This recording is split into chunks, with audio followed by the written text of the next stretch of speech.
இருக்கு?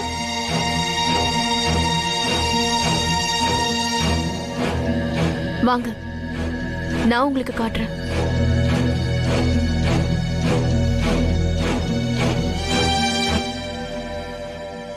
இது எப்படி நடக்க முடியும்? இவளோட இந்த முகம், அதே குரல்,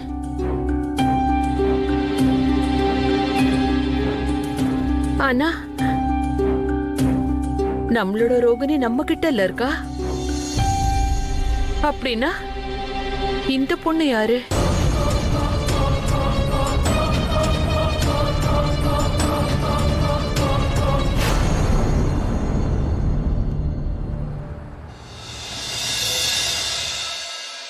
நான் உன்னதான் நம்பி இருக்கேன்.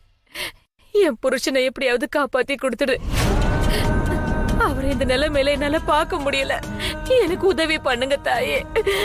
என்னை கைவிட்டுடாதீங்க.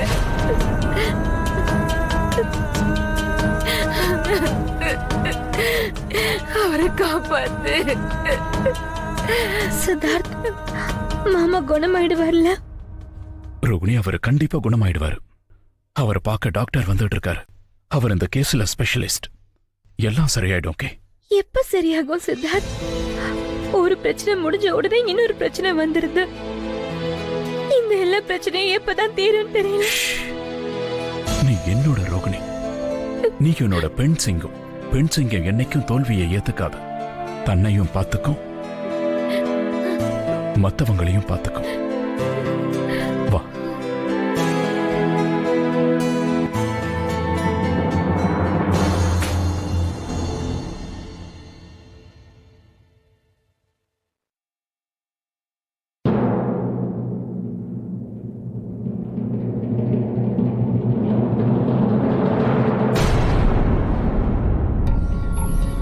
இந்தாங்க.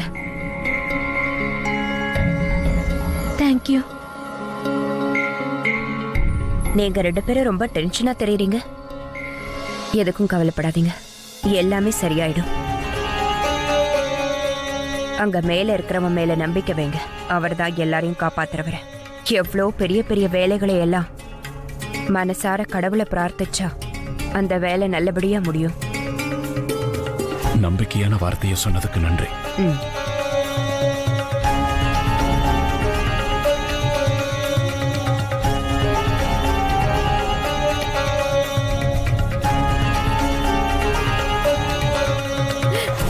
ரோகிணி,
ஜெய் காளியம்மா.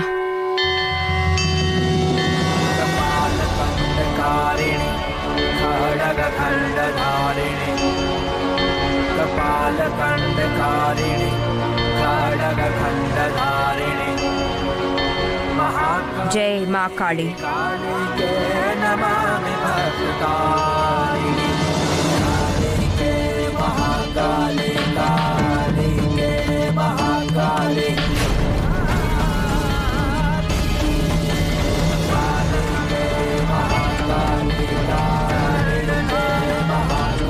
जय माँ काली।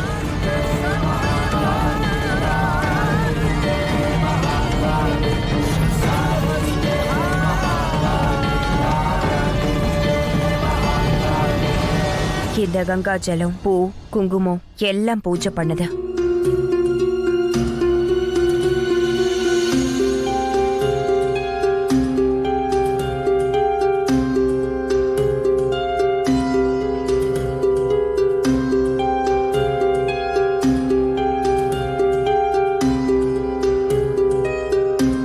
மேடம் என்ன பண்ணிட்டு இருக்கீங்க?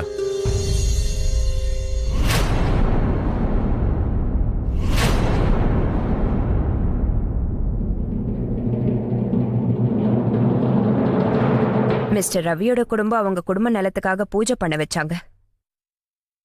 அந்த பிரசாதத்தை தான் நான் இங்க கொடுக்க வந்தேன். மிஸ்டர் ரவியா, அவருக்கு என்னைக்கு உடம்பு குணமாயிடுச்சு? அவரை இன்னொரு வார்டுக்கு ஷிஃப்ட் பண்ணிட்டோமே. அப்படின்னா இவரு ரவி இல்லையா?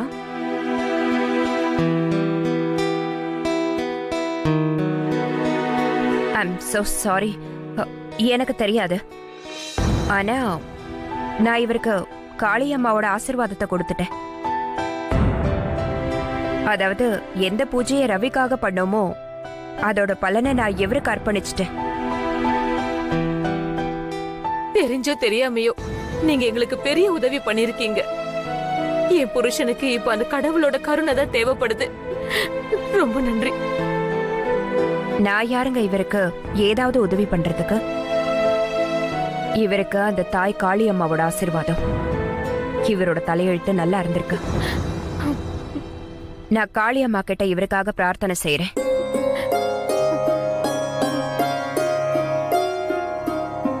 அப்படியே என்ன மன்னிச்சிடுங்க. உங்களுக்கு எதுவும் பிரச்சனை இல்லைன்னா நான் இந்த கங்கா ஜலத்தையும் இந்த பூவையும் எடுத்துட்டு போயிடுறேன். அதுக்கு அவசியமே இல்லை. எங்களுக்கு நல்லா தெரியும் எல்லாம் தெரியாம தான் நடந்துச்சுன்னு. ஆனா யாருக்கு தெரியும், உங்களோட ஆசீர்வாதத்தால எங்க அண்ணன் சீக்கிரமா குணமாயிடலாம்.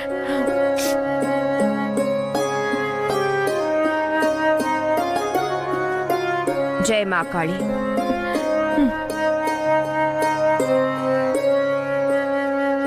மிஸ்டர் சித்தார்த், நாங்க எல்லா டெஸ்டையும் பண்ணி பார்த்தாச்சு. எல்லா ரிசல்ட்ஸும் நார்மலா தான் இருக்கு. இவர் எதை பார்த்து ஷாக் ஆனாரோ அதனால பாதிக்கப்பட்டது இவரோட பிரெயின் மட்டும்தான். பிசிக்கலா எந்த ஒரு பிரச்சனையும் இல்லை. சோ நீங்க உங்க பிரதரை தாராளமா உங்க வீட்டுக்கு கூட்டிட்டு போகலாம்.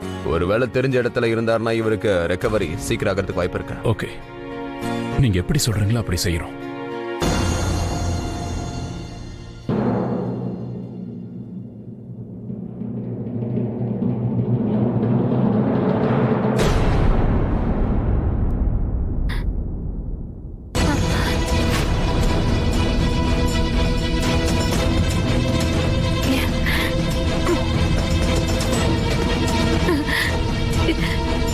டாக்டர், இப்பதான் அவர் அவரோட கை விரல அசைச்சாரு பாருங்க.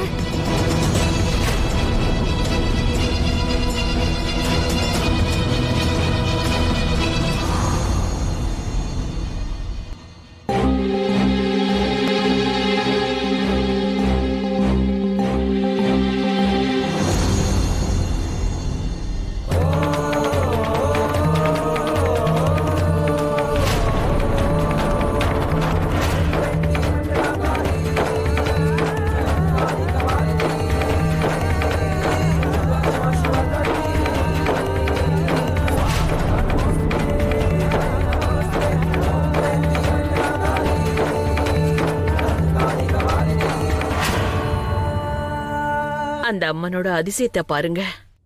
இந்த பொண்ணோட முகத்தை பார்த்தா அப்படியே பிளாஸ்டிக் சர்ஜரிக்கு முன்னாடி நம்ம பழைய ரோகிணி முகம் மாதிரியே இருக்கு.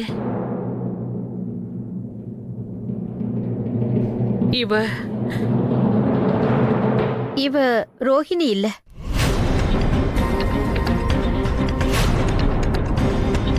ரோஹிணியா இருக்க முடியாது. ஆக்சிடென்ட் ஆனதுக்கு அப்புறம் நம்ம முன்னால வந்தப்போ நம்ம எல்லாருக்குமே ஆறுதல் சொன்னவ அவ. ஆக்சிடென்ட்டுக்கு அப்புறம் அவ முகம், குரல் எல்லாம் மாறிடுச்சு. அது நம்ம எல்லாருக்குமே தெரியும். அது மட்டும் இல்லாம சின்னத்தை அவங்க தப்ப உணர்ந்ததுக்கு அப்புறம் யார் மேலேயும் சந்தேகப்படுறதுக்கு வாய்ப்பே இல்லை. ஆனா அக்கா, துர்காவா இருக்கலாம்ல? என்ன சொல்ற?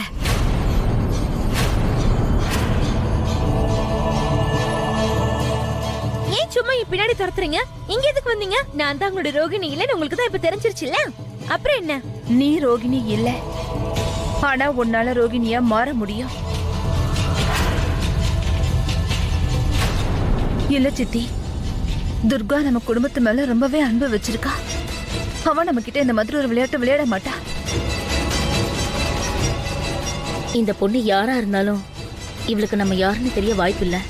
இல்லைன்னா யாரோ ஒருத்தி மாதிரி நம்ம கிட்ட நடந்துக்க மாட்டா இல்லையா? இதுல ஆச்சரியமான இன்னொரு விஷயம் என்னன்னா, துர்கா மாதிரி இன்னொரு பொண்ணா அவ முகத்தை பார்க்கும்போது நம்ம ரோகிணி மாதிரியே இருக்கா.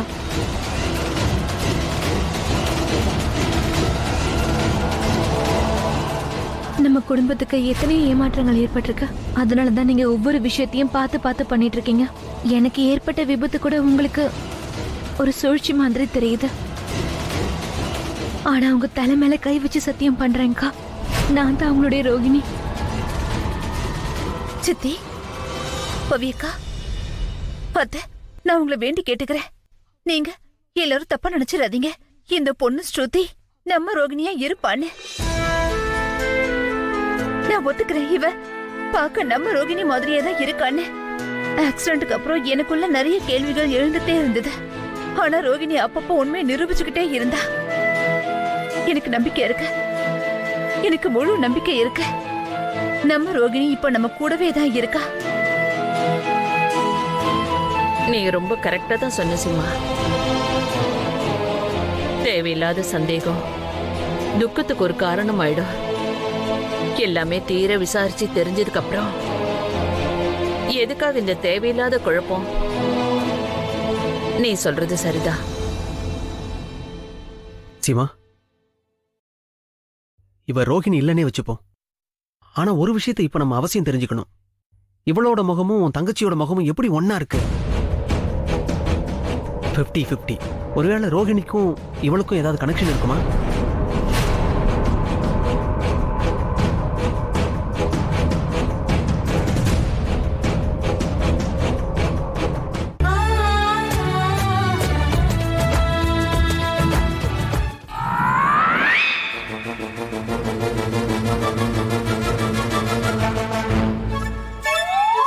என்னாச்சு? எதுக்கு இப்படி மறைக்கிற? நான் உங்ககிட்ட எல்லா விஷயத்தையும் ஷேர் பண்ணிருக்கேன். ஆனா நீங்க இவ்ளோ பெரிய விஷயத்தை என்கிட்ட மறைச்சிருக்கீங்க. நாங்க ஏதோ உங்ககிட்ட மறைச்சோம்? எதை மறைச்சீங்களா?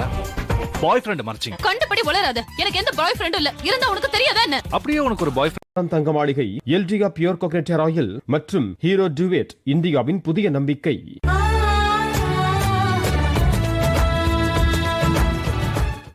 பாருங்க, கோஇன்சிடென்ட் நம்பர் 1 இவளோட முகமும் ரோகிணியோட முகமும் மேட்ச் ஆகுது.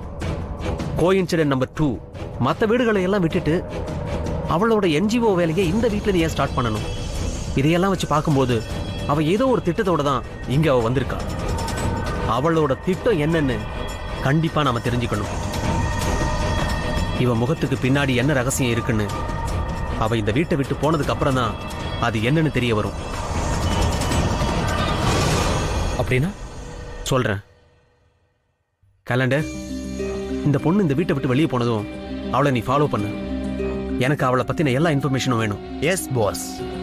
Excuse me doctor. வணக்கம் டாக்டர். சஞ்சனாவை பார்க்க போலாம், வாங்க. வாங்க போலாம்.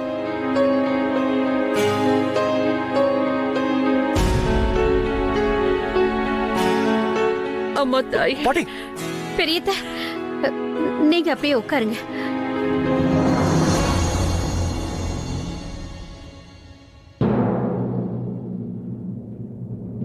பாட்டிமா, என்ன நம்புங்க, எல்லாமே சரியாயிடும். எப்பப்ப சரியாகும்? எப்ப சரியாகும்? எந்த கேள்விக்குமே நமக்கு இப்ப பதில் கிடைக்க மாட்டேங்குது.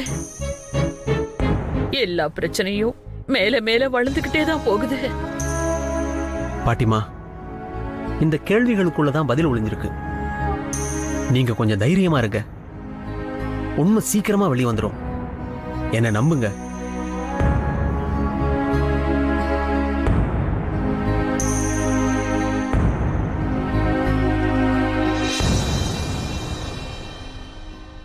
நீங்க கவலைப்படாதீங்க பாட்டே. நம்ம குடும்பத்துக்கு எந்த கஷ்டமும் நான் வரவிட மாட்டேன்.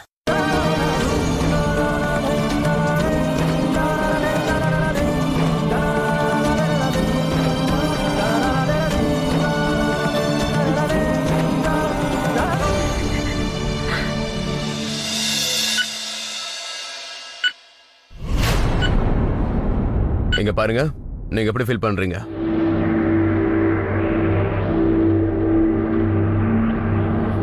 எனக்கு என்னாச்சு உங்களுக்கு? ஏதாவது பேசுங்க. என்னங்க? அண்ணா இங்க பாருங்க, நீங்க ரொம்ப நல்லா இருக்கீங்க. உங்களுக்கு எதுவும் ஆகாது. நீங்க எல்லார் கூடவும் இருக்கீங்க. உங்க குடும்பத்து கூட ரொம்ப பாதுகாப்பா. ஓகே? அந்த அந்த அந்த பொம்பளை என்னங்க? அண்ணா அந்த அந்த அந்த பொம்பளை என்னாச்சு? அந்த சொல்லுங்கண்ணா, நீங்க என்ன சொல்ல வரீங்க? அந்த கண் அந்த கண்ணு நான் பார்த்து அந்த அந்த கண். ஆனா கொஞ்சம் தெளிவா சொல்லுங்க, எனக்கு ஒண்ணும் புரியல. நேத்து ராத்திரி. உங்களுக்கு ஏதாவது புரிஞ்சுதா? ஆனா சொல்லுங்கண்ணா, நீங்க சொல்ல வரத தெளிவா சொல்லுங்க. அந்த அந்த பொம்பளையோட கண்ணு அந்த கண்ணு பயங்கரமா. இங்க பாருங்க, இப்படி எல்லாம் ஸ்ட்ரெஸ் ஆக கூடாது. புரிஞ்சுக்கோங்க ப்ளீஸ். அந்த கண்ணு பயங்கரமா. மிஸ்டர் சித்தார்த், இவர்கிட்ட எதுவும் கேட்காதீங்க. இவர் எதையும் சொல்ற நிலைமையில இல்ல. ரிலாக்ஸ், அமைதியா இருங்க. டாக்டர், இவரோட நிலைமை ஏன் இப்படி இருக்கு? அப்படி என்ன ஆச்சு இவருக்கு? எல்லாமே இந்த ஷாக்னாலதான். இங்க பாருங்க, இவர்கிட்ட நீங்க எந்த ஒரு கேள்வியும் கேட்க கூடாது. அது அவரை மென்டல் அஃபெக்ட் பண்ணும். அப்புறம் எது வேணும்னாலும் ஆகலாம். இப்போதைக்கு இவருக்கு ஓய்வு தேவை. பெட்டர் நான் ஒரு சைக்காட்ரிஸ்ட் அனுப்பி வைக்கிறேன். இவருக்கு அவர் கவுன்சிலிங் கொடுத்தாருன்னா இவர் பயப்படுற விஷயத்த மறக்கலாம் இல்லையா?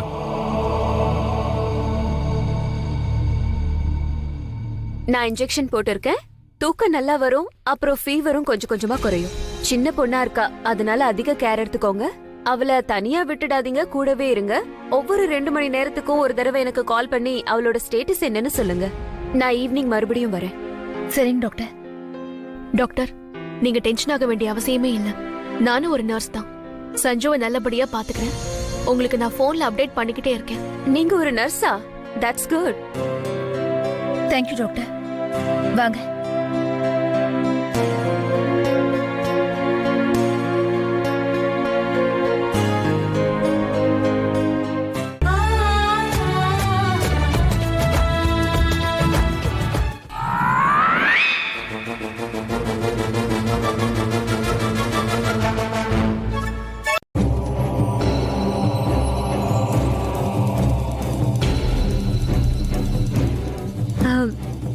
வாங்க எல்லாரும் உட்காருங்க. நான் எல்லாத்தையும் டேபிள் மேல வைக்கிறேன்.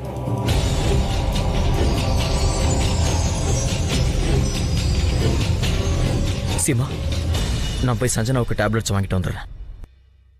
என்ன? வீட்ல யாருக்காவது உடம்பு முடியலையா?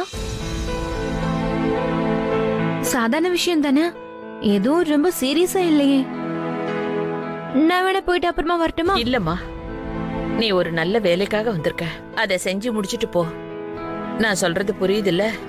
எங்களால ஏழை பசங்களுக்கு ஒரு நல்லது நடக்குதுன்னா அதுல எங்களுக்கு ரொம்ப சந்தோஷம்தான். உங்களை மாதிரி நல்லவங்களை பாக்குறது ரொம்ப கஷ்டம். உங்களுக்கு கஷ்டம் இருந்தும் கூட நீங்க மத்தவங்க நல்லா இருக்கணும்னு நினைக்கிறீங்க.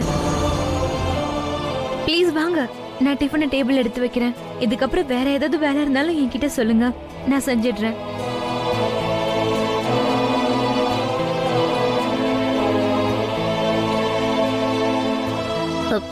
பெரிய பாட்டி, ஒரு வழி இருக்கு. அத வச்சு இவ நம்ம ரோகிணியா இல்லையான்னு நாம தெரிஞ்சுக்கலாம். ஏன்னா நம்ம ரோகிணிக்கு நம்ம எல்லாருக்கும் எது பிடிக்கும் பிடிக்காதுன்னு நல்லாவே தெரியும்.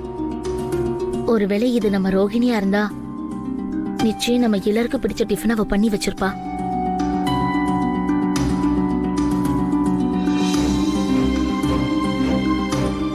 ஆமா அத்தை, பவி சொல்றது சரிதான். பெரிய பாட்டி, நான் போய் பார்த்துட்டு வரவா அவ என்ன சமைச்சிருக்கான்னு?